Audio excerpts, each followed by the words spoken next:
Assalamualaikum warahmatullahi wabarakatuh. Perkenalkan, nama saya Gusti Ayu Widiantari dengan NIM 19014141167. Video ini dibuat untuk memenuhi tugas UAS mata kuliah media pembelajaran. Assalamualaikum, selamat pagi adik-adik. Gimana kabarnya hari ini?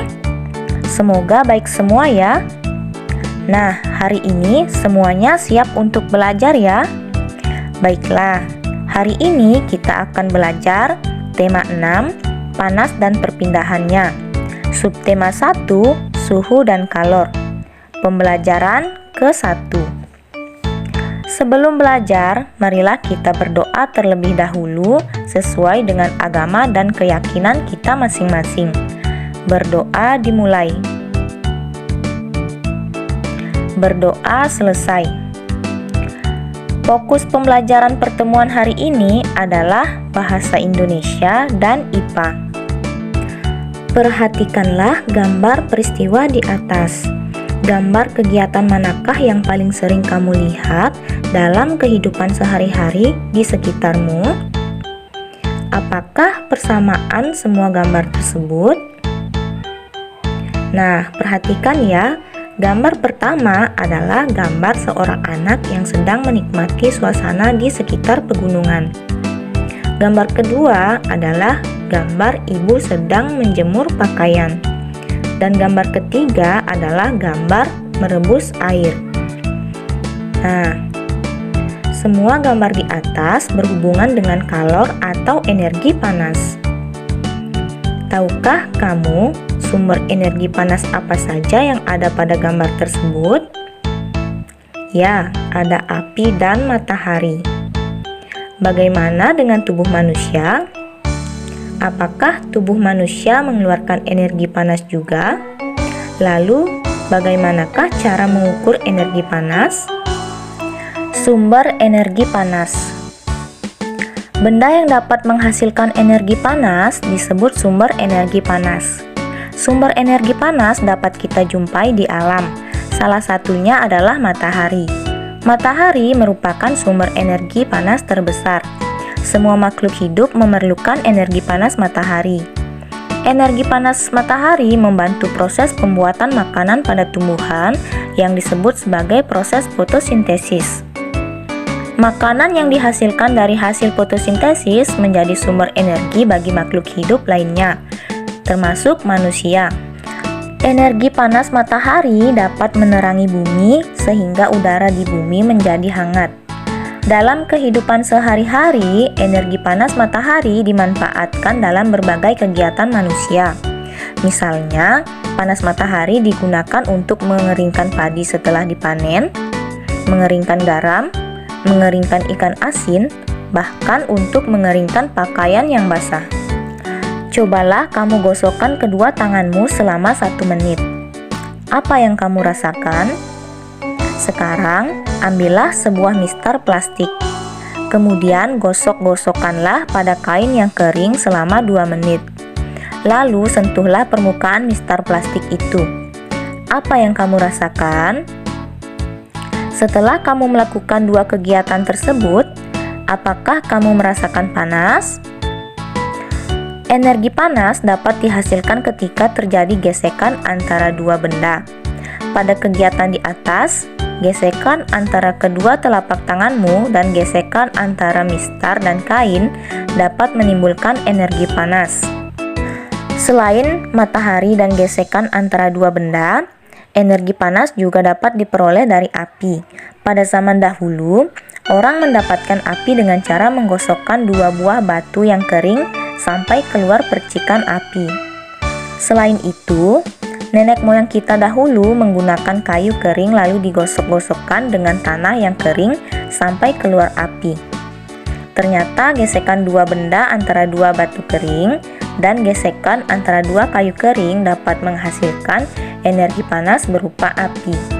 Saat ini, api mudah dihasilkan dari korek api dan kompor. Nah, bacaan di atas merupakan salah satu contoh teks penjelasan tentang sesuatu yang terjadi di sekitar kita. Dalam kehidupan sehari-hari, banyak dijumpai teks penjelasan berupa informasi pada berbagai media, baik media cetak maupun media elektronik. Salah satu bentuk media cetak adalah buku, majalah, dan koran. Setelah membaca dan menyimak bacaan di atas, jawablah pertanyaan-pertanyaan berikut ini berdasarkan bacaan di atas. Apakah yang dimaksud dengan sumber energi panas? Jawabannya, benda yang dapat menghasilkan energi panas disebut sumber energi panas. Sebutkan paling sedikit 2 sumber energi panas yang kamu ketahui. Jawabannya, matahari dan api adalah sumber energi panas. Manfaat apa yang didapatkan makhluk hidup dari matahari? Jawabannya, panas matahari membantu proses pembuatan makanan pada tumbuhan yang disebut sebagai proses fotosintesis. Matahari juga membantu manusia, seperti mengeringkan padi setelah dipanen, mengeringkan garam, mengeringkan ikan asin, bahkan untuk menjemur pakaian yang basah. Untuk soal berikutnya, tulislah jawabanmu dengan rapi dalam buku tulismu. Selanjutnya, sumber energi panas ada di mana-mana dan sering kita jumpai dalam kegiatan sehari-hari. Amatilah kegiatanmu pada hari ini. Sumber energi panas apa saja yang kamu gunakan? Sebagai contoh, perhatikanlah gambar berikut ini. Gambar tersebut adalah gambar kegiatan menanak nasi. Alat yang digunakan adalah panci dan kompor. Sumber energi panas yang digunakan adalah api dan kompor. Setelah menyimak dan memahami 2 contoh tadi, perhatikanlah tabel berikut. Lalu lengkapilah dengan kegiatanmu yang menggunakan sumber energi panas pada hari ini. Matahari merupakan salah satu sumber energi panas yang paling besar di muka bumi. Energi panas matahari dapat menyebabkan peristiwa perubahan di alam yang mudah kita lihat dan amati. Untuk lebih jelasnya, perhatikan gambar berikut ini. Pada gambar ini terdapat es batu yang diletakkan pada 3 tempat yang berbeda. Manakah es batu yang akan mencair terlebih dahulu? Jawabannya, es batu pada gambar 1. Karena pada gambar 1, es batu diletakkan pada tempat yang terbuka dan langsung terkena sinar matahari. Sehingga energi panas matahari dapat menyebabkan peristiwa perubahan di alam, yaitu perubahan dari benda padat menjadi cair. Nah, sekarang kita kuis atau latihan ya adik-adik. Pilihlah jawaban dengan cepat dan benar.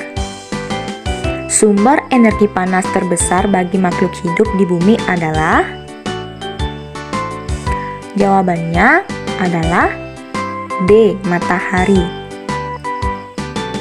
2 benda yang digesekkan akan menghasilkan energi? Jawabannya B. Panas. Manusia zaman dahulu menghasilkan api dengan cara D. Menggesekkan 2 kayu kering. Manusia memanfaatkan sinar matahari diantaranya untuk